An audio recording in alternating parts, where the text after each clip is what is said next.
It's I think about this group of coaches and kids and what they've been able to accomplish over a season, and to put a stamp on it right here in the granddaddy of them all. It's been an absolutely great week. We thank the Rose Bowl for giving us the opportunity to be here, and then credit to these kids and to these coaches.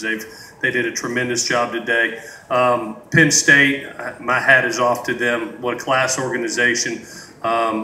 Coach Franklin, what he's accomplished with his group over the entire season. And then today, it was just two really, really good football teams playing at the highest level and competing until the absolute very end.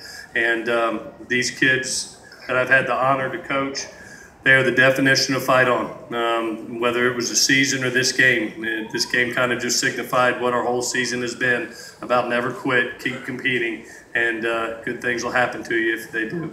With that, we'll take any questions that you have. Thank you, Coach. Please raise your hand. We'll have one in the back to start.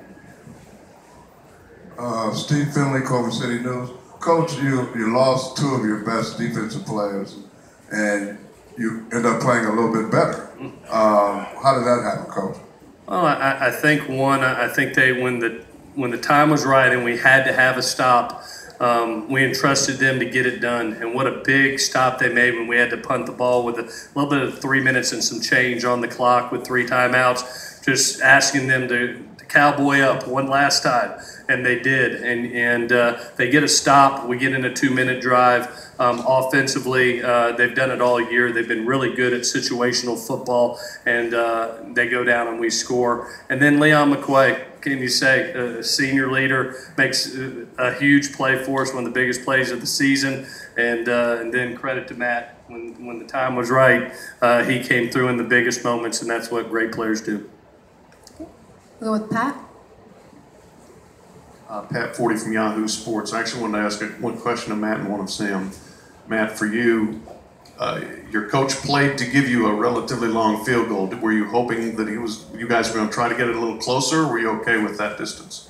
I wasn't concerned about the distance. I knew I was going to get an opportunity to kick that field goal, so wherever it was at, I was kicking it.